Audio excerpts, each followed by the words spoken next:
ओम श्री परमात्मने नमः। ओम वासुदेवाय नमः। ओम व्यासदेवाय नमः। ओम जगन्नाथदासाय नमः। ओम गणेशाय नमः। हे माँ सरस्वती तमें कंठरे बस, माँ कंठरे बस। अतिबड़ी जगन्नाथ दास रचित श्रीमद् भागवत महापुराण षष्ठ स्कंधर आज आम द्वितीय अध्याय श्रवण करवा। यही अध्यायर प्रथम भाग में रही पद्यांतरी एवं द्वितीय भाग में यार व्याख्या आम श्रवण करने को पाइबा। भागवत महापुराण धारावाहिक भाव में शुणापी चैनल टी को सब्सक्राइब करंतु एवं फॉलो करंतु। यह द्वारा प्रत्येक अध्याय प्रत्येक स्कंध आपण माने धारावाहिक भाव शुणी पारिबे। यही षष्ठ स्कंध लक्षण है पोषण। यार प्रथम अध्याय आम अजामिल उपाख्यान कथा शुणी। अजामिल मृत्यु बेले तांको पुअर नाम शेष पुअर नाम उच्चारण करिकी मृत्युधाम को गमन करते एवं जमदूत मैंने आसिया को नहीं, किंतु सही समय विष्णुकर दूत बा विष्णुदूत आसिक पहुँची थे। कहीं विष्णुदूत और जमदूत मान मध्य टणाटर चलता जे अजामिल मृत्यु बेले जेहेतु नारायण को नाम नहीं, तेणु तांकु विष्णु जमदूत मैंने नहीं पारे ना। विष्णुदूत मैंने कहले जेहेतु से भगवान को नाम नहीं, तेणु तांकर जीवात्मा आम सहित जीव। ए भितर टणा भितर वर्तमान आम द्वितीय अध्याय श्रवण करवा। द्वितीय अध्याय विष्णुदूत मान द्वारा भागवत धर्म निरूपण और अजामिलर परमधाम गमन कथा एठारे वर्णना करा जायछि। षष्ठ स्कंध द्वितीय अध्याय। द्वितीयाध्याये विष्णुदूते नाम महिमा जमदूते शुणाई विप्र अजामिले विष्णुलोकको घेनि गले। बदरायणी उवाच। बदरायणी किए व्यासपुत्र सुखदेव को बदरायणी कह जाए। एमंत जमदूतवाणी विष्णु से बक माने शुणी शुणरा जन ए अंतरे ताहांक वाक्य अनुसारे सकल धर्म से जानती जमदूतंकु बोलुछंती।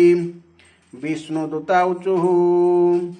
विष्णुदूत माने कहउछंती एत अत्यंत अद्भुत देखिलु तुम्भर चरित समर समद रसी साधु जने अधर्म स्पर से के सहने अदंड्य अपापी जे प्राणी ताहाको दंड व्यर्थे पुणी प्रजामानक पिता जेहि से जेबे प्रजा शास्ति दे तेबे से काहार शरण होइब कह हे कारण महते जाहा आचरिबे इतरे ताहाई करिबे से जाहा प्रमाण करिबे लोके से पथे प्रवर्तिबे।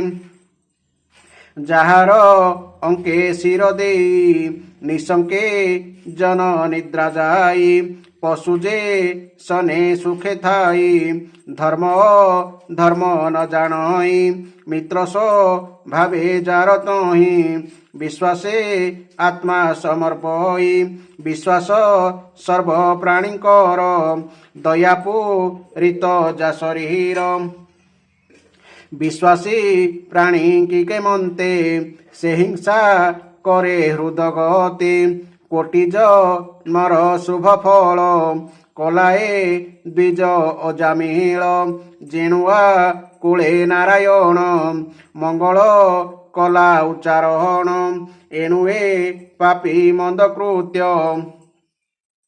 सकल कला प्रायश्चित जेणुच तुराक्षर नाम मुखे बो इला नारायण। चतुराक्षर माने चारि अक्षर विशिष्ट नाम है नारायण। जे ब्रह्म हत्या मद्यपान गुरुपत्नी अभिगमन मित्र विषये अपराध स्त्रीरा जपितृगोबध ए आदि पाप जे अपरे सर्वदूरित निश्चय हरे प्राश्चित सर्व प्राणीकर नाम उच्चारण विष्णुर जाहार विष्णु भावे मती पापर ग्रस्त से नुहंती व्रत प्रायश्चित एमान अधिक तहु हरिनाम शुद्ध सत्वकु परकाशे पापर मूल बीजनाशे एणु हाकु तुम्भे माने तेजिन जाओ निज स्थाने एहार जेते पापमान निश्चय कलाए खंडन जेणुए द्विज अजामिल निकटे मरणर काल तुंडेऊ चारि नारायण प्राण छाड़िला तत्क्षण संकेत परिहास बेले गीताल परे जेबे हेले वैकुंठ नाम उच्चारई तारक लुष नर हई पतन स्खलन भग्न रे नाना प्रकारे जे सुमहरे तुंडे उच्चारे हरिनाम ताहाकु न दंडई जम अल्प बहुत पापमान प्रायश्चित हि यथाक्रम पापर गुरु लघु जानी मुनिक हंती परिमाणी तपस्या आदि व्रत दाने पापना सन्ति एणे जने पापर बीज नाश नहि चित्त निर्मल नहे तहि जेमन्ते श्रीहरि कीर्तने पादप अंकज सेवा ध्याने ज्ञाने ओ ज्ञाने जेउ प्राणी स्मरणे स्मरण करे चक्रपाणी नामक रही संकीर्तन पापकु कर इदहन जेसने बहु काष्टराशि अनल प्रवेश विनाशी रोग शरीरे उपगत हेले औषध बलवंत अज्ञाने प्रयोग होइले तेमंत नाम उच्चारिले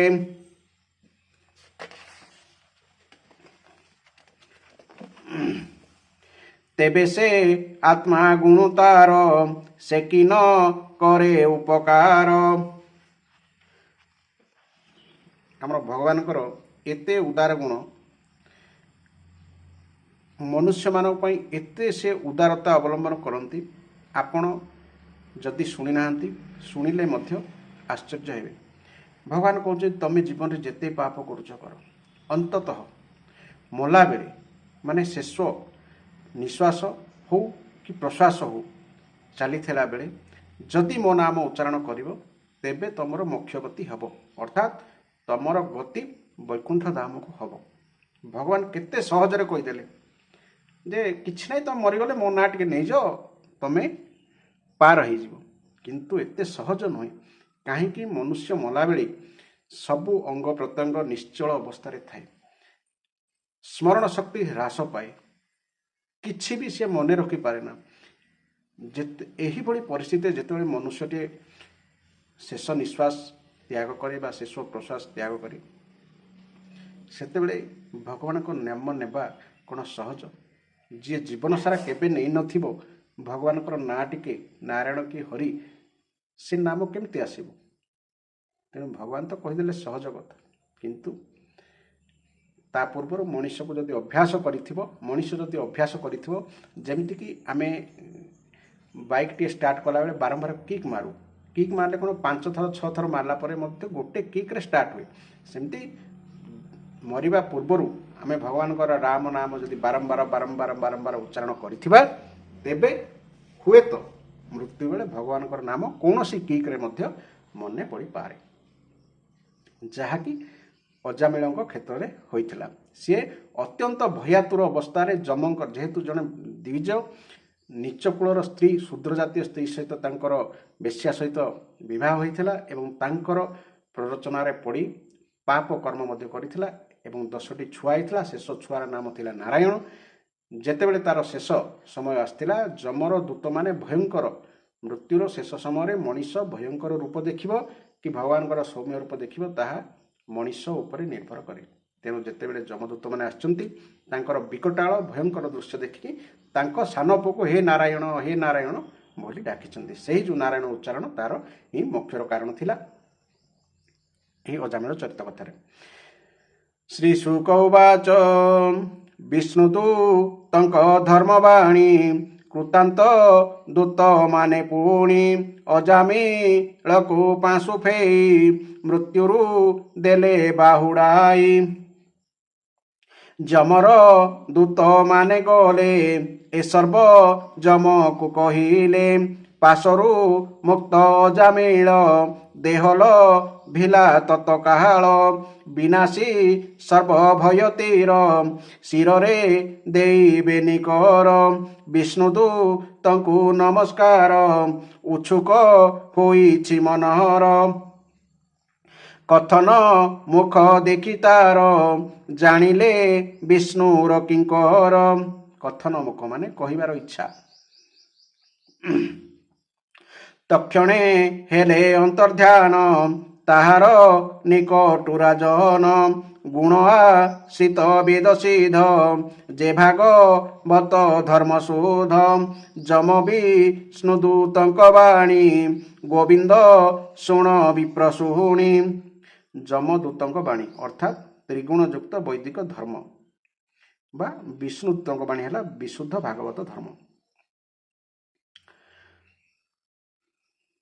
तक्षणे चरणारविंदे भक्तिल भिला अप्रमादे हरिर चरित्र श्रवणे पूर्वर अशुभ स्मरणे महासंताप मने हेला तक्षणे विष्णु सुमरिला ओम हर बड़ कष्ट अजित इंद्रिय मुनस्त सुकर्म कली मोर क्षीण कली मु वृषली गमन। वृषली गमन माने रजस्वला स्त्री एवं शूद्र स्त्री माने निज ठारू निज नीच जातिर स्त्री को वृषली गमन बोली कहुए। जेहेतु अजामिल जड़े द्विज ब्राह्मण थिले से शूद्र जातिर गोटे स्त्री सहित विवाह करथिले। अधर्म आचरण करी काटिली दिवस सर्वहरि धिकम हर मंद कृत्य कूलरे कलंक विदित तेजिण निज पत्नी सती रमिली मुनि च असती वृद्धम हर तातमात मोर भी हुने अरखित तपस्वी रूपे थांती बने तांकुते जिली अकारणे किए जित कर्म मोर नरके कली निज घर विधि हो इला विडंबन लभिबी नरक दारुण धर्महिंसक पापी जही नाना जा तना भुंजु थाई किए स्वपन अद्भुते नयने देखिले साक्षाते पार्षद उड़ी हस्ते करी जेमते नेउथिले धरी एत आश्चर्य बड़ एणे क्षणके चाली गले केणे पासे धन मते करी अधभूमिकु नेउ धरी ए अंते सिद्ध चारि जण ताहांक रूप मनोरम छड़ाई देले क्षणी क्षणके गले कहीं पुणी मुत टई पापीहीन मोहर देव दर्शन एणु हो इला ए मंगल आत्मा मो होइला सुफल असुचि दासी पति मोहि मतहु पापी अछि काई मोहर मरणर काले वैकुंठ नाम बहेले वैकुंठ कहले विष्णु জিহ্বাম କେମନ୍ତେ ହୋଇଲା କି କଳ୍ପ ତରୁ ଦୟା ଥିଲା କାହିଁ ମୁଁ ଧୂର୍ତ୍ତ ପାପୀ ବର ବ୍ରହ୍ମଗ୍ନ ଲଜ୍ଜା ଯାର ଦୂର କାହିଁ ମଙ୍ଗଳର କାରଣ ବୈକୁଣ୍ଠ ନାମ ନାରାୟଣ କେମନ୍ତେ ବୋଇଲଇ ମୁହିଁ ଦୟା ଯେ କଲେ ଭାବଗ୍ରାହୀ ଇନ୍ଦ୍ର ଜିତ ମୁଁ ଅଟଇ ଏମନ୍ତ କରି ବଇ ମୋହି ଯେମନ୍ତେ ଆତ୍ମା ଭୋଗ ଛାଡ଼ି ବ୍ରହ୍ମଭାବରେ ରହେ ବୁଡ଼ି ଅବିଦ୍ୟା କାମ କର୍ମ ଜନ୍ମ ମୋଚନ କରି ଏ ବନ୍ଧନ ସର୍ବଭୂତରେ ଶାନ୍ତ ହୋଇ ଦୟା ବହିବି ଚିତ୍ତେ ମୁହିଁ ଏ ମାୟା ଗ୍ରସ୍ତ ମୋର ମନ ନିଶ୍ଚୟ କରି ବିମୋଚନ ଯେଉଁ ମାୟାରେ ମୋହ ମୁହିଁ କ୍ରୀଡ଼ାକୁ ରଙ୍ଗ ପ୍ରାୟ ହୋଇ ଦେହ ସମ୍ପଦ ମୋର ଯେତେ ଅଛଇ ଦମ୍ଭ ବିରତି ଏହାଙ୍କୁ ତେଜି ଶୁଦ୍ଧ ମନ କୃଷ୍ଣ ଚରଣେ ହେ ବିଲୀନ ଶିଶୁକ ବାଚ ଏମନ୍ତେ ଜାତ ଦିବ୍ୟ ଜ୍ଞାନ ଜେଣୁତା ସାଧୁ ଦର୍ଶନ ତେଜିଣ ସକଳ ବନ୍ଧନ ଗଙ୍ଗା ଦ୍ୱାରକୁ ଆଗମନ ଗଙ୍ଗା ଦ୍ୱାର ମାନେ ହରିଙ୍କ ଦ୍ୱାର ଦେବସ ଦନେ ବିପ୍ରଯାଇ ନିଶ୍ଚଳ ମନେ ଯୋଗ ଧ୍ୟାଇ ଇନ୍ଦ୍ରିୟ ନିଗ୍ରହ କରିଣ ବ୍ରହ୍ମେନି ବେଶୀ ସ୍ଥିର ମନ ସକଳ ଦ୍ୱନ୍ଦ୍ୱ ପରିହରି ଆତ୍ମାକୁ ସମାଧିରେ ଭରି ପରମ ବ୍ରହ୍ମେ ମନ ଦେଲା ମନକୁ ତହିଁ ନିବେଶିଲା ବ୍ରହ୍ମଭାବନେ ସ୍ଥିର ମନ ଦେଖିଲା ବିଷ୍ଣୁ ଦୂତମାନ ପୂର୍ବେ ଯେ ରୂପ ଦେଖିଥିଲା ପୁଣି ଦେଖନ୍ତେ ପ୍ରଣମିଲା ଗଙ୍ଗା ଜଳରେ ଦ୍ୱିଜବର ତେଜିଲା ନିଜ କଳେବର ତକ୍ଷଣେ ବିଷ୍ଣୁ ଦୂତ ପ୍ରାୟ ହୋଇଲା ତାର ଦିବ୍ୟକାଏ ବିଷୟ ଦୁର୍ଗତି ଖଣ୍ଡନ ବେଷ୍ଟିତ ହୋଇ ବିଷ୍ଣୁଗଣ ହେମବି ମାନ ଆରୋହିଲା ତକ୍ଷଣେ ବୈକୁଣ୍ଠକୁ ଗଲା ଦାସୀପ ତିପତିତ କର୍ମ ନଷ୍ଟତା ହାର ସର୍ବଧର୍ମ ବ୍ରତ ବିହୀନ ନିନ୍ଦାଚାର ନରକେ ପଡ଼ନ୍ତା ଶରୀର ଈଶ୍ୱର ନାମ ଗ୍ରହଣରୁ ତତ୍କାଳ ମୁକ୍ତି ନରକରୁ ମୋକ୍ଷ ବାଞ୍ଛିତ ନରଙ୍କର କୃଷ୍ଣ କୀର୍ତ୍ତନୁ ନାହିଁ ପର କର୍ମବନ୍ଧନର ଛେଦନେ ଏହାର ସମ ନାହିଁ ଆନେ ଯେମନ ରଜ ତମେ ଥାଇ କର୍ମେ ମଳିନ ସେ ହୋଇ ପରମ ଗୁହ୍ୟ ଘନାଶ ନାମ ମାହାତ୍ମ୍ୟ ଇତିହାସ ଶୁଣଇ ଶ୍ରଦ୍ଧା ଯୁକ୍ତ ହୋଇ ବଦନେ କୀର୍ତ୍ତନ କରଇ ସେ ପ୍ରାଣୀ ନର କେ ନ ଯାଇ ଯମଜା ତନା ତାକୁ ନାହିଁ ତେବେ ନିର୍ମଳ ପ୍ରାଣୀ ହୋଏ ନିଶଙ୍କେ ବିଷ୍ଣୁ ଲୋକେ ରହେ ଦେଖ ବ୍ରାହ୍ମଣ ପାପୀ ଥିଲା ଅନ୍ତେ କୃଷ୍ଣଙ୍କୁ ସୁମରିଲା ଦେଖିନି କଟେ ତା ମରଣ ପୁତ୍ରର ନାମ ନାରାୟଣ ନାମକୁ ଆକୁଳେ ଉଚାରି ଭବସାଗରୁ ହେଲା ପାରି ସକଳ ପାପେ ଅଧିକାରୀ ସେହି ଭିଲା ନରହରି ସର୍ବଦୁଷ୍କୃତ ତାର ଗଲା ପରମ ପଦ ସେ ଲଭିଲା ଶ୍ରଦ୍ଧାରେ ନାମ ଯେ ଉଚାରେ ତାର ମହିମା କେ ବିସ୍ତାରେ ବିଷ୍ଣୁର ନାମର ମହିମା ସୁକ କହିଲେ ଗୁଣ ସୀମା ସୁଜନେ ଏଣେ ଚିତ୍ତ କର ଏ ମାୟା ବନ୍ଧନୁ ନିସ୍ତର ବୋଲୋଇ ବିପ୍ର ଜଗନ୍ନାଥ ଷଷ୍ଠ ସ୍କନ୍ଧରେ ଭାଗବତ इति श्रीमद्भागवते महापुराणे परमहंस संहितायां षष्ठ स्कन्धे अजामिल उपाख्याने द्वितीयोऽध्यायः। बुझिपारिले तो जे आमर पूर्व पीढ़ी माने काहींकि निजर संततिंकर नाम भगवान नाम अनुसार नामकरण करुଥିଲେ। कारण मनीष जेते जहाँ संसार जहाँ को स्मृति रखू बा मन रखू शेष बेले निजर पुओ झील ही पाखे था। तेणुक पुओर नाम पुओ को डाकू डाकू हुए तो ता जीवन छाड़ी जापे। तेणु पुओर नाम नारायण रखंतु बा विष्णु रखंतु बा नारायण को अनेक नाम अच्छी ताहाकु रखंतु। फल जेमिति अजामिल शेष समय भयर आतुर होइकि नारायण पुओ को डाकी किंतु से पुओ नारायण जेहेतु थिला पुओर नाम नारायण थिला तेणु से नारायण नाम उच्चारण करिकि से नारायण को नाम संकीर्तन करिथिला। तेणु तार से अजामिल द्विज पूर्वर जड़े तपनिष्ठ ब्राह्मण थिले किंतु से भूल बाटर जाइके मध्य पापी होते किंतु पूर्वर कर्मर फल हेतु ताकू शेष समय रे नारायण नाम उच्चारण करके से मोक्ष पाईगले। तेरे व्याख्या शुणा श्री शुकदेव कही चलिए किंतु वर्तमान कौन हो आमर आम पीढ़ी पुओ झीर नाम एमती रखुंट ताहार महत्व किछि ना। जमती आम टीवी रे शुणुचे केवल स्मृति मधुर एंगेस्ट मैंगेस्ट चेंगेस्ट ना रोचे तार किछि महत्व ना। तेणु अंतत पक्षे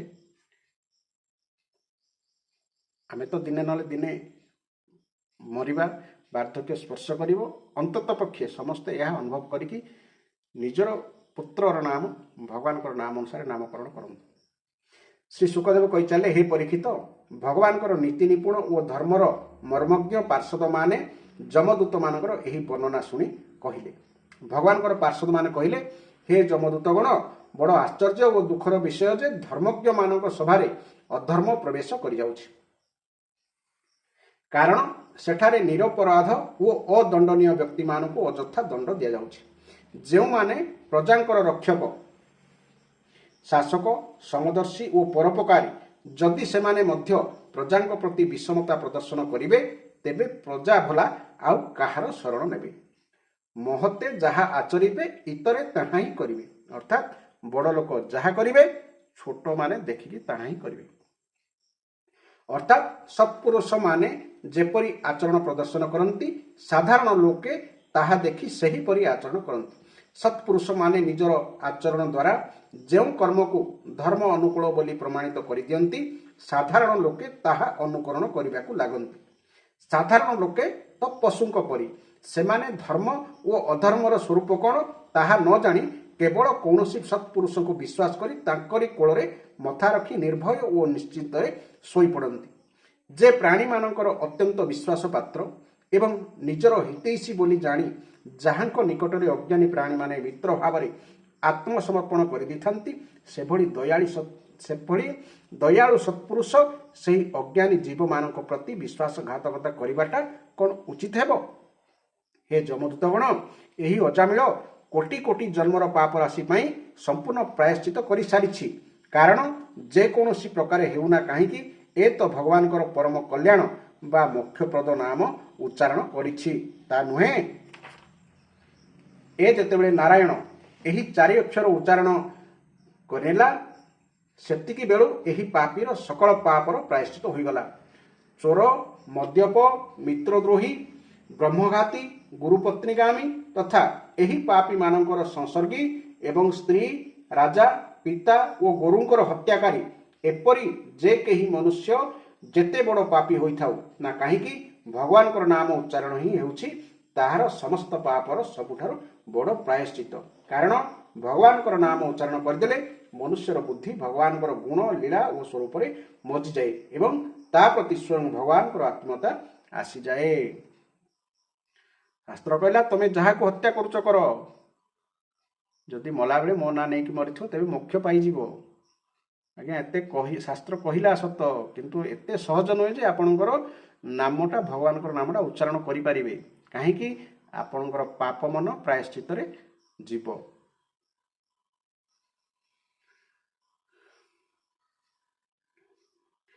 तो श्लोक जो नाम व्याहकरण पद्धति रही तार अर्थ हो केवल नाम उच्चारण। भगवान श्रीकृष्ण कहते जत गोविंदेति चक्रेषु कृष्णां मां दुर्वासिनं रणमतेत प्रभुदं में हृदयार्न पस्वर्पति। अर्थात मु दूर थिबारु करुण कंदन करी कृष्ण मते जो गोविंद गोविंद बोली डाकिले ताहा मो उपर एक ऋण भार होईगला। सेही भार मो हृदय क्षणक पाई मध्य दूर हेउ नाही।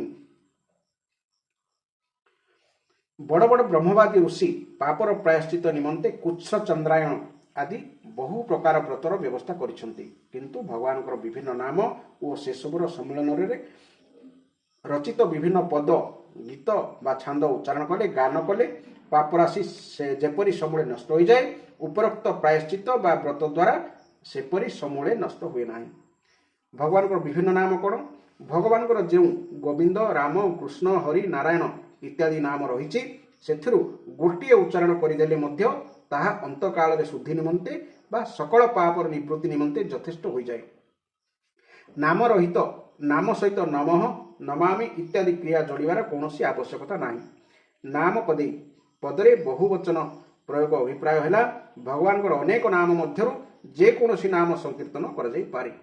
जड़े व्यक्ति जे सबु नाम उच्चारण करने बाध्य से उद्देश्य बहुवचन प्रयोग करा जाई नाही। भगवान सबु नाम उच्चारण करने संभव मध्य नुहे, गोटे नाम यथेष्ट, किंतु पूर्ण विश्वास रहिबा आवश्यक।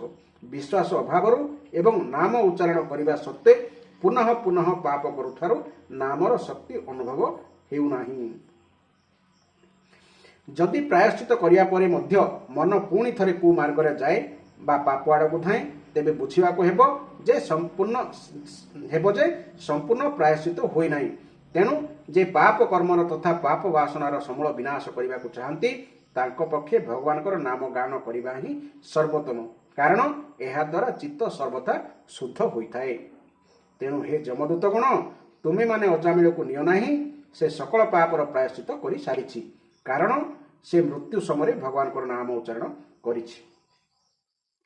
पाप नाश निमंते भगवान नामर गोटे अंश ही यथेष्ट, यथा रामर गोटे अक्षर रा यथेष्ट। अजामिल तो पूर्ण नामटे उच्चारण कर देथिला, मृत्यु समय अर्थ ठीक मरणर क्षम नुहे। मरिबा क्षण जेपरी कुच्छ चंद्रायण आदि करिवार विधि पाळी हुए नाही, नाम उच्चारण मध्य सेहीपरि संभवपर हुए नाही। तेणु म्रियमाण शब्दर अभिप्राय होउछि जे समय से लोक आउ पाप करिवार संभावना नाही। बड़ बड़ महात्मा माने जानती जे संकेत अन्य बा अन्य अभिप्राय परिहास तान आलापनारे बा गीत गाइबा भितरे अथवा काहाको अवहेला करिया भितरे भी जदि केही भगवान नाम उच्चारण करिदिए तेबे भी तार सकल पाप नष्ट हो जाए।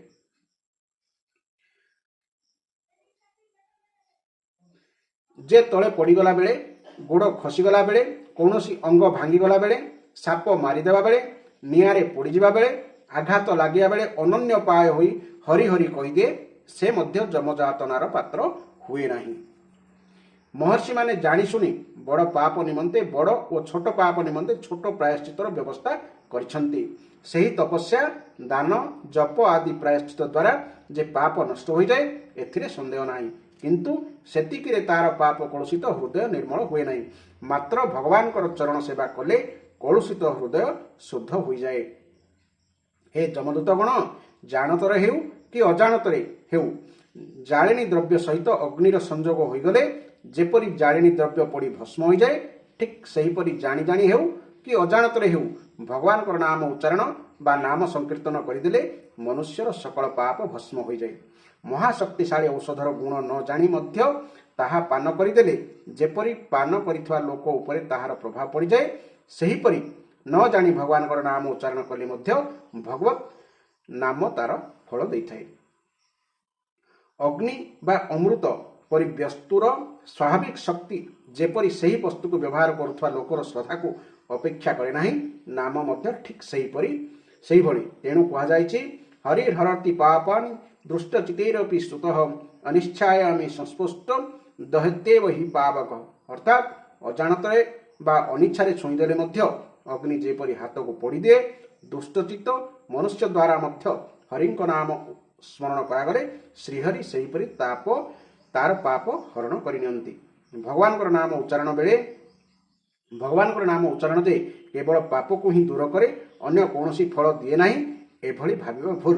ଶାସ୍ତ୍ର କହନ୍ତି ସକୃଦୁଚରିତଂ ଜେନ ହରିରିତ୍ୟକ୍ଷତ ଦ୍ୱୟଂ ବଦ୍ଧ ପରିକରିସ୍ତେନ ମୋକ୍ଷାୟ ଗମନଂ ପ୍ରତି। ଅର୍ଥାତ୍ ଯେ ହରି ଏହି ଦୁଇ ଅକ୍ଷର ଥରଟିଏ ବି ଉଚ୍ଚାରଣ କରିଦେଲା, ଜାଣନ୍ତୁ ସେ ମୋକ୍ଷ ପ୍ରାପ୍ତି ନିମନ୍ତେ ଅଣ୍ଟା ଭିଡ଼ିଦେଲା। ଏଥିରୁ ଏହା ପ୍ରମାଣିତ ହୋଇଯାଏ ଯେ ଭଗବାନଙ୍କର ନାମ ହେଉଛି ମୋକ୍ଷର ମଧ୍ୟ ଏକ ସାଧନ। ମୋକ୍ଷର ସାଧନ ହେବା ସହିତ ଏହା ଧର୍ମ, ଅର୍ଥ, କାମ ରୂପୀ ତ୍ରିବର୍ଗ ସିଦ୍ଧିର ମଧ୍ୟ ସାଧନ ହୋଇଥାଏ। ଏହାର ଅନେକ ପ୍ରମାଣ ରହିଛି। ତଥା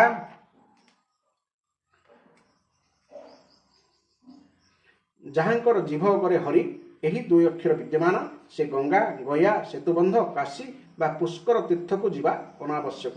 ଅର୍ଥାତ୍ ତୀର୍ଥଯାତ୍ରା ଓ ତୀର୍ଥସ୍ଥାନର ଫଳ ଭଗବାନଙ୍କର ନାମରୁ ହିଁ ମିଳିଥାଏ। ଯେ ହରି ଏହି ଦୁଇ ଅକ୍ଷର ଉଚ୍ଚାରଣ କରିଦେଇଛନ୍ତି, ଜାଣ ସେ ଋଗ୍ବେଦ, ଯଜୁର୍ବେଦ, ସାମବେଦ, ଅଥର୍ବବେଦ ଅଧ୍ୟୟନ କରିସାରିଛନ୍ତି। ଯେ ହରି ଏହି ଦୁଇ ଅକ୍ଷର ଉଚ୍ଚାରଣ କରିଦେଇଛନ୍ତି, ଜାଣ ସେ ଦକ୍ଷିଣା ସହିତ ଅଶ୍ୱମେଧ ଆଦି ଯଜ୍ଞ କରିସାରିଛନ୍ତି। ହରି ଏହି ଦୁଇ ଅକ୍ଷର ହେଉଛି ମୃତ୍ୟୁ ପରେ ପରଲୋକକୁ ଯାଉଥିବା ପ୍ରାଣ ନିମନ୍ତେ ପାଥେୟ ବା ରାସ୍ତା ପାଇଁ ଖାଦ୍ୟଦ୍ରବ୍ୟ ସହିତ ସମାନ। ଏହି ଦୁଇ ଅକ୍ଷର ହେଉଛି ଭବରୋଗ ନିମନ୍ତେ ଅବ୍ୟର୍ଥ ଔଷଧ ଏବଂ ଜୀବନର ଦୁଃଖ ଓ କ୍ଲେଶ ନିମନ୍ତେ ପରିତ୍ରାଣ। ଏହିସବୁ ବାଣୀରୁ ସିଦ୍ଧ ହୋଇଯାଏ ଯେ ଭଗବାନଙ୍କର ନାମ ହେଉଛି ଧର୍ମ, ଅର୍ଥ ଓ କାମର ମଧ୍ୟ ପରିପୂରଣକାରୀ। ଏହା କେବଳ ହରି, ନାରାୟଣ ଆଦି କୌଣସି ନିର୍ଦ୍ଦିଷ୍ଟ ନାମ ସମ୍ବନ୍ଧରେ କୁହାଯାଇ ନାହିଁ। ଏହା କୁହାଯାଇଛି ଯେ ପ୍ରଭୁଙ୍କର ସବୁ ନାମ ସମ୍ବନ୍ଧରେ। କାରଣ ବିଭିନ୍ନ ସ୍ଥାନରେ ଅନନ୍ତଙ୍କର ନାମ, ବିଷ୍ଣୁଙ୍କ ନାମ, ହରିଙ୍କ ନାମ ଇତ୍ୟାଦି ଉଚ୍ଚାରଣ କରିବାକୁ ନିର୍ଦ୍ଦେଶ ରହିଛି। ଭଗବାନଙ୍କର ସବୁ ନାମରେ ଏକ ପ୍ରକାର ଶକ୍ତି ରହିଛି। ଶ୍ରୀ ଶୁକଦେବ କହିଚାଲେ, ହେ ରାଜନ, ଭଗବାନଙ୍କର ପାର୍ଷଦମାନେ ଯମଦୂତମାନଙ୍କୁ ଭାଗବତ ଧର୍ମର ବିଶଦ ବ୍ୟାଖ୍ୟା ଶୁଣାଇଦେବା ସହିତ ଅଜାମିଳକୁ ଯମଦୂତଙ୍କ ପାଶରୁ ମୁକୁଳାଇ ଦେଇ ମୃତ୍ୟୁ ମୁଖରୁ ବଞ୍ଚାଇ ଦେଲେ। ପ୍ରିୟ ପରୀକ୍ଷିତ, ପାର୍ଷଦମାନଙ୍କର ଏହି କଥା ଶୁଣି ଯମଦୂତମାନେ ଯମରାଜାଙ୍କ ନିକଟକୁ ଗଲେ ଓ ସକଳ ବୃତ୍ତାନ୍ତ ଶୁଣାଇଦେଲେ। ଅଜାମିଳ ଯମଦୂତଙ୍କ ବନ୍ଧନରୁ ମୁକ୍ତ ହୋଇ ସୁସ୍ଥ ଓ ନିର୍ଭୟ ହୋଇଗଲା। ଭଗବାନଙ୍କର ପାର୍ଷଦମାନଙ୍କର ଦର୍ଶନ ପାଇଁ ସେ ଆନନ୍ଦରେ ମଗ୍ନ ହୋଇଗଲା ଏବଂ ସେମାନଙ୍କୁ ନତମସ୍ତକ ହୋଇ ପ୍ରଣାମ କଲା। ହେ ନିଷ୍ପାପ ପରୀକ୍ଷିତ, ଅଜାମିଳ କିଛି କହିବାକୁ ଚାହୁଁଛି ଦେଖି ଭଗବାନଙ୍କର ପାର୍ଷଦମାନେ ତା ସମ୍ମୁଖରୁ ଅନ୍ତର୍ଧ୍ୟାନ ହୋଇଗଲେ। ଅଜାମିଳ ତ ଏହି ଅବସରରେ ଭଗବାନଙ୍କର ପାର୍ଷଦମାନଙ୍କ ଠାରୁ ବିଶୁଦ୍ଧ ଭାଗବତ ଧର୍ମ ଓ ଯମଦୂତମାନଙ୍କ ଠାରୁ ବେଦୋକ୍ତ ସଗୁଣ ବା ପ୍ରବୃତ୍ତି ବିଷୟକ ଧର୍ମ ଶୁଣିଥିଲା। ସର୍ବପାପହାରୀ ଭଗବାନଙ୍କର ମହିମା ଶୁଣିବା ଫଳରେ ତା ହୃଦୟର ଅତି ଶୀଘ୍ର ଭକ୍ତି ଉଦୟ ହୋଇଗଲା। ନିଜର ବିଭିନ୍ନ ପାପ ମନେ ପଡ଼ିବାରୁ ତା ଭିତରେ ବଡ଼ ପଶ୍ଚାତାପ ଜାତ ହେଲା। ସେ ମନେ ମନେ ଭାବିଲା, ମୁଁ କେତେ ବଡ଼ ଇନ୍ଦ୍ରିୟାସକ୍ତ ନୁହେଁ ଅସତେ। ଗୋଟାଏ ଦାସୀ ଗର୍ଭରୁ ପୁତ୍ର ଜାତ କରାଇ ମୁଁ ମୋର ବ୍ରାହ୍ମଣତ୍ୱ ହରାଇଦେଲି। ଏହା କେଡ଼େ ବଡ଼ ଦୁଃଖର କଥା ନୁହେଁ ସତେ। ମୋତେ ଧିକ୍, ବାରମ୍ବାର ଧିକ୍। ମୁଁ ସନ୍ଥ ପୁରୁଷଙ୍କ ଦ୍ୱାରା ନିନ୍ଦିତ ହୋଇଗଲି, ପାପାତ୍ମା ହୋଇଗଲି। ମୁଁ ଆମ କୁଳରେ କଳଙ୍କ ଲଗାଇଦେଲି। ହାୟ ହାୟ, ମୁଁ ମୋର ସରଳା ସତୀ ସ୍ତ୍ରୀକୁ ଛାଡ଼ିଦେଇ ଗୋଟିଏ ମଦ୍ୟପା ବେଶ୍ୟାର ସଂସର୍ଗ କଲି। ମୁଁ କେଡ଼େ ନୀଚ ହୋଇ ନ ଗଲି। ମୋର ମା ବାପାଙ୍କୁ ତ ବାର୍ଦ୍ଧକ୍ୟ ଆସିଯାଇଥିଲା। ସେମାନେ ତପସ୍ୱୀ ଥିଲେ, ସେମାନେ ଅସହ୍ୟ ଅବସ୍ଥାରେ ଥିଲେ, ସେମାନଙ୍କର ସେବା କରିବାକୁ କେହି ନଥିଲେ। ସେପରି ଅବସ୍ଥାରେ ପଡ଼ିଥିବା ପିତାମାତାକୁ ବି ମୁଁ ପରିତ୍ୟାଗ କରିଦେଲି। ହାୟ, ମୁଁ କେଡ଼େ କୃତଘ୍ନ ନୁହେଁ ସତେ। ଯେଉଁ ନରକରେ ପଡ଼ି ଧର୍ମଘାତୀ ପାପାତ୍ମା କାମୁକ ପୁରୁଷମାନେ ନାନା ଯମଯାତନା ଭୋଗନ୍ତି, ମୁଁ ଏଥର ନିଶ୍ଚୟ ସେହି ଭୟାନକ ନରକରେ ପଡ଼ିବି। ମୁଁ ଏବେ ଯେଉଁ ଅଦ୍ଭୁତ ଦୃଶ୍ୟ ଦେଖିଲି, ତାହା ସ୍ୱପ୍ନ ନା ଜାଗ୍ର ଅବସ୍ଥାରେ ପ୍ରତ୍ୟକ୍ଷ ଅନୁଭବ। ଏହି କିଛି କ୍ଷଣ ପୂର୍ବେ ଯେଉଁମାନେ ହାତରେ ଫାଶ ଧରି ଆସି ମୋତେ ଟାଣି ନେବାକୁ ଚେଷ୍ଟା କରୁଥିଲେ, ସେମାନେ ଗଲେ କୁଆଡ଼େ? ସେମାନେ ତ ମୋତେ ଫାଶରେ ବାନ୍ଧି ପୃଥିବୀର ତଳ ଆଡ଼କୁ ଟାଣି ନେଉଥିଲେ, କିନ୍ତୁ 4 ଜଣ ସୁନ୍ଦର ସିଦ୍ଧ ପୁରୁଷ ଆସି ମୋତେ ସେମାନଙ୍କ ହାତରୁ ମୁକ୍ତ କଲେ। ହେଲେ ସେମାନେ ବି କୁଆଡ଼େ ଚାଲିଗଲେ। ମୁଁ ଇହ ଜନ୍ମରେ ଜଣେ ମହାପାପୀ ସତ, ତଥାପି ମୁଁ ପୂର୍ବଜନ୍ମରେ ନିଶ୍ଚୟ କିଛି ଶୁଭକର୍ମ କରିଥିଲି। ସେଥିପାଇଁ ତ ମୋତେ ଶ୍ରେଷ୍ଠ ଦେବତାମାନଙ୍କର ଦର୍ଶନ ମିଳିଲା। ସେମାନଙ୍କର କଥା ମନେ ପଡ଼ିଗଲେ ଏବେ ବି ମୋ ହୃଦୟ ଆନନ୍ଦରେ ପୂରି ଉଠୁଛି। ମୁଁ ହେଉଛି ବେଶ୍ୟାସକ୍ତ ଓ ଅତ୍ୟନ୍ତ ଅପବିତ୍ର। ମୋ ପରି ମନୁଷ୍ୟ ଯଦି ପୂର୍ବ ଜନ୍ମରେ ପୁଣ୍ୟ କରିନଥାନ୍ତା ତେବେ ମରିବା ସମୟରେ ମୋ ଜିଭ କିପରି ଭଗବାନଙ୍କର ମନୋହର ନାମ ଉଚ୍ଚାରଣ କରିପାରିଥାନ୍ତା। ମୋ ପରି ମହାକପଟୀ ପାପୀ ନିର୍ଲଜ ଓ ବ୍ରହ୍ମ ତେଜ ନାଶକାରୀ କେଉଁଠି ଏବଂ ଭଗବାନଙ୍କର ପରମ ମଙ୍ଗଳମୟ ନାରାୟଣ ନାମ କେଉଁଠି? ମୁଁ ତ ସତରେ କୃତାର୍ଥ ହୋଇଗଲି। ଏକଥା କିଏ କହୁଛନ୍ତି? ଏକଥା ଅଜାମିଳଙ୍କର ଆତ୍ମା କହୁଛି। ମୁଁ ଏଥର ମୋର ମନ ଇନ୍ଦ୍ରିୟ ଓ ପ୍ରାଣମାନଙ୍କୁ ସଂଯତ କରି ଏପରି ପ୍ରଯତ୍ନ କରିବି ଯାହା ଫଳରେ କି ମୁଁ ଆଉ ନିଜକୁ ଘୋର ଅନ୍ଧକାରମୟ ନରକରେ ପକାଇ ଦେବି ନାହିଁ। ଅଜ୍ଞାନବଶତଃ ମୁଁ ନିଜକୁ ଏହି ଶରୀର ବୋଲି ଧରିନେଇ ତା ପାଇଁ ବଡ଼ ବଡ଼ କାମନା ସବୁ କଲି। ସେଗୁଡ଼ିକୁ ପୂର୍ଣ୍ଣ କରିବା ନିମନ୍ତେ ଅନେକ କୁକର୍ମ କଲି। ତାର ଫଳସ୍ୱରୂପ ମୁଁ ସଂସାର ବନ୍ଧନରେ ପଡ଼ିଛି। ମୁଁ ଏଥର ଏହି ବନ୍ଧନ କାଟିଦେଇ ସକଳ ପ୍ରାଣୀଙ୍କର ହିତ ସାଧନରେ ଲାଗିଯିବି। ମୁଁ ମୋ ବାସନାମାନଙ୍କୁ ଶାନ୍ତ କରିଦେବି। ସମସ୍ତଙ୍କ ସହିତ ମିତ୍ର ପରି ବ୍ୟବହାର କରିବି। ଦୁଃଖୀମାନଙ୍କୁ ଦୟା କରିବି ଏବଂ ସମ୍ପୂର୍ଣ୍ଣ ସଂଯମ ରକ୍ଷା କରିବି। ଭଗବାନଙ୍କର ମାୟା ସ୍ତ୍ରୀ ରୂପ ଧରି ମୋ ପରି ଅଧମକୁ ଫାଶରେ ପକାଇଦେଲା। ଭଗବାନଙ୍କର ମାୟା ସ୍ତ୍ରୀ ରୂପ ଧରି ମୋ ପରି ଅଧମକୁ ଫାଶରେ ପକାଇଦେଲା ଏବଂ ମୋତେ କାଠ କଣ୍ଢେଇ ପରି ବହୁତ ନଚାଇଲା। ଏଥର ମୁଁ ନିଜେ ନିଜକୁ ସେହି ମାୟାରୁ ମୁକ୍ତ କରିବି। ଏଥର ମୁଁ ସତ୍ୟବସ୍ତୁ ପରମାତ୍ମାଙ୍କୁ ଚିହ୍ନିଗଲି। ତେଣୁ ମୁଁ ଏଣିକି ଦେହ ଆଦି ପ୍ରତି ମୁଁ ମୋର ଭାବ ଛାଡ଼ିଦେଇ ଭଗବାନଙ୍କର ନାମ କୀର୍ତ୍ତନ ଆଦି ଦ୍ୱାରା ମନକୁ ଶୁଦ୍ଧ କରିବି ଓ ସେହି ଶୁଦ୍ଧ ମନକୁ ଭଗବାନଙ୍କଠାରେ ଲଗାଇଦେବି। ଶ୍ରୀ ଶୁକଦେବ କହିଚାଲିଲେ, ହେ ପରୀକ୍ଷିତ, ଭଗବାନଙ୍କର ପାର୍ଷଦ ମହାତ୍ମାମାନଙ୍କ ସହିତ ଅଜାମିଳକୁ କେବଳ ଅଳ୍ପ କିଛି ସମୟ ପାଇଁ ସତ୍ସଙ୍ଗର ସୁଯୋଗ ମିଳିଥିଲା। ସେତିକିରେ ହିଁ ଅଜାମିଳର ହୃଦୟରେ ସଂସାର ପ୍ରତି ତୀବ୍ର ବୈରାଗ୍ୟ ଆସିଗଲା। ସେ ସମସ୍ତଙ୍କର ସମ୍ବନ୍ଧ ଓ ମୋହ ତୁଟାଇ ଦେଇ ହରିଦ୍ୱାର ଚାଲିଗଲା। ସେହି ଦେବସ୍ଥାନକୁ ଯାଇ ସେ ଭଗବାନଙ୍କର ମନ୍ଦିରରେ ସ୍ଥିର ଆସନରେ ବସିଗଲା ଏବଂ ଯୋଗ ମାର୍ଗର ଆଶ୍ରୟ ନେଇ ନିଜର ସକଳ ଇନ୍ଦ୍ରିୟକୁ ବିଶ୍ୱ ରାଜ୍ୟରୁ ହଟାଇ ଆଣି ମନରେ ଲୀନ କରିଦେଲା ଓ ମନକୁ ବୁଦ୍ଧିରେ ମିଶାଇ ଦେଲା। ତାପରେ ଆତ୍ମଚିନ୍ତନ ଦ୍ୱାରା ସେ ବୁଦ୍ଧିକୁ ବିଶ୍ୱରୁ ପୃଥକ କରିଦେଇ ତାହାକୁ ଭଗବାନଙ୍କର ଧାମ ଓ ଅନୁଭବ ସ୍ୱରୂପ ପରମ ବ୍ରହ୍ମରେ ଯୋଡ଼ିଲା। ଏପରି ଭାବରେ ଅଜାମିଳର ବୁଦ୍ଧି ଯେତେବେଳେ ତ୍ରିଗୁଣମୟୀ ପ୍ରକୃତିକୁ ଉପରକୁ ଉଠିଯାଇ ଭଗବାନଙ୍କର ସ୍ୱରୂପରେ ସ୍ଥିର ହୋଇଗଲା, ସେତେବେଳେ ସେ ଦେଖିଲା ଯେ ଯେଉଁମାନଙ୍କୁ ସେ ପୂର୍ବେ ଦେଖିଥିଲା ତା ଆଗରେ ମୋତେ 4 ଜଣ ପାର୍ଷଦ ଆସି ଠିଆ ହୋଇଛନ୍ତି। ଅଜାମିଳ ନତମସ୍ତକ ହୋଇ ସେମାନଙ୍କୁ ନମସ୍କାର କଲା ଏବଂ ସେମାନଙ୍କର ଦର୍ଶନ ପାଇବା ପରେ ସେ ଗଙ୍ଗା ତଟରେ ଦେହ ତ୍ୟାଗ କରିଦେଲା ଏବଂ ତତ୍କ୍ଷଣାତ୍ ଭଗବତ ପାର୍ଷଦମାନଙ୍କ ସ୍ୱରୂପ ପାଇଗଲା। ଭଗବାନଙ୍କର ପାର୍ଷଦମାନଙ୍କ ସହିତ ସ୍ୱର୍ଣ୍ଣମୟ ବିମାନରେ ବସି ଅଜାମିଳ ଆକାଶ ମାର୍ଗରେ ଭଗବାନ ଲକ୍ଷ୍ମୀପତିଙ୍କ ନିବାସ ସ୍ଥାନକୁ ବୈକୁଣ୍ଠକୁ ଚାଲିଗଲେ। ଏହି ପରୀକ୍ଷିତ, ଅଜାମିଳ ଜଣେ ଦାସୀର ସହବାସ କରି ନିଜର ସକଳ ଧର୍ମ କର୍ମ ନଷ୍ଟ କରିଦେଇଥିଲା। ସେ ତାର ନିନ୍ଦିତ କର୍ମ ହେତୁ ପତିତ ହୋଇଯାଇଥିଲା। ନୀତି ନିୟମରୁ ସ୍ଖଳିତ ହୋଇଯାଇଥିବାରୁ ତାକୁ ନରକରେ ପକାଇବାକୁ ନିଆଯାଉଥିଲା। କିନ୍ତୁ ଭଗବାନଙ୍କର ଗୋଟିଏ ନାମ ଉଚ୍ଚାରଣ କରିଦେବା ମାତ୍ରେ ସେ ସେଥିରୁ ତତ୍କାଳ ମୁକ୍ତ ହୋଇଗଲା। ଯେଉଁ ଭଗବାନଙ୍କର ଚରଣ ସ୍ପର୍ଶରେ ତୀର୍ଥମାନେ ବି ମହାତୀର୍ଥ ହୋଇଯାଆନ୍ତି, ସଂସାର ବନ୍ଧନରୁ ମୁକ୍ତ ହେବାକୁ ଚାହୁଁଥିବା ମନୁଷ୍ୟ ପାଇଁ ସେହି ଭଗବାନଙ୍କର ନାମର ଆଶ୍ରୟ ନେବାଠାରୁ ବଡ଼ ହୋଇ ଅନ୍ୟ କୌଣସି ସାଧନ ନାହିଁ। କାରଣ ନାମର ଆଶ୍ରୟ ନେଲେ ମନୁଷ୍ୟର ମନ ଆଉ କର୍ମରେ କାଦୁଅରେ ପଡ଼େ ନାହିଁ। ଭଗବାନଙ୍କର ନାମ ଛଡ଼ା ଅନ୍ୟ କୌଣସି ପ୍ରାୟଶ୍ଚିତର ଆଶ୍ରୟ ନେଲେ ମନ ରଜଗୁଣ ଓ ତମ ଗୁଣରେ ଗ୍ରସ୍ତ ହୋଇ ରହେ ଓ ପାପର ସମ୍ପୂର୍ଣ୍ଣ ବିନାଶ ବି ହୁଏ ନାହିଁ। ହେ ପରୀକ୍ଷିତ, ଏହି ଇତିହାସ ହେଉଛି ଅତ୍ୟନ୍ତ ଗୋପନୀୟ। ଏହା ସମସ୍ତ ପାପ ନାଶ କରିଥାଏ। ଯେ ଶ୍ରଦ୍ଧା ଓ ଭକ୍ତିର ସହିତ ଏହା ଶ୍ରବଣ କୀର୍ତ୍ତନ କରେ ସେ କେବେ ନରକରେ ପଡ଼େ ନାହିଁ। ଅନ୍ୟ କାହା କଥା କ'ଣ କହିବା? ଯମରାଜଙ୍କ ଦୂତମାନେ ମଧ୍ୟ ତାକୁ ଆଖି ଟେକି ଚାହିଁବାକୁ ଭୟ କରନ୍ତି। ତା ଜୀବନ ଯେତେ ପାପମୟ ହୋଇଥିଲେ ବି ତାକୁ ବୈକୁଣ୍ଠରେ ପୂଜା କରାଯାଏ। ହେ ପରୀକ୍ଷିତ, ଅଜାମିଳ ପରି ପାପୀ ମୃତ୍ୟୁ କାଳରେ ପୁଅକୁ ଡାକିବାରୁ ଭଗବାନଙ୍କର ନାମ ଉଚ୍ଚାରଣ କରିଥିଲା, କିନ୍ତୁ ତାକୁ ବି ବୈକୁଣ୍ଠ ପ୍ରାପ୍ତି ହୋଇଗଲା। ତାହେଲେ ଯେଉଁ ମନୁଷ୍ୟ ଶ୍ରଦ୍ଧାର ସହିତ ଭଗବାନଙ୍କର ନାମ ଉଚ୍ଚାରଣ କରନ୍ତି ତାଙ୍କ କଥା ଆଉ କହିବା କ'ଣ? ହରି ରକ୍ଷା କର ପ୍ରଭୁ। ନାରାୟଣ ନାରାୟଣ। ଏ ଅଧ୍ୟାୟ ଆପଣମାନଙ୍କୁ ଶୁଣି କେମିତି ଲାଗିଲା ନିଶ୍ଚୟ ମତାମତ ଦେବେ ଏବଂ ଏହାର ତାତ୍ପର୍ଯ୍ୟ ଯଦି ବୁଝିପାରୁନାହାନ୍ତି ଆଉ ଥରେ ଶୁଣନ୍ତୁ। ଭଗବାନ ଆପଣଙ୍କୁ କୃପା ମଙ୍ଗଳ କରନ୍ତୁ। ଜୟ ଜଗନ୍ନାଥ, ଜୟ ଜଗନ୍ନାଥ, ଜୟ ଜଗନ୍ନାଥ।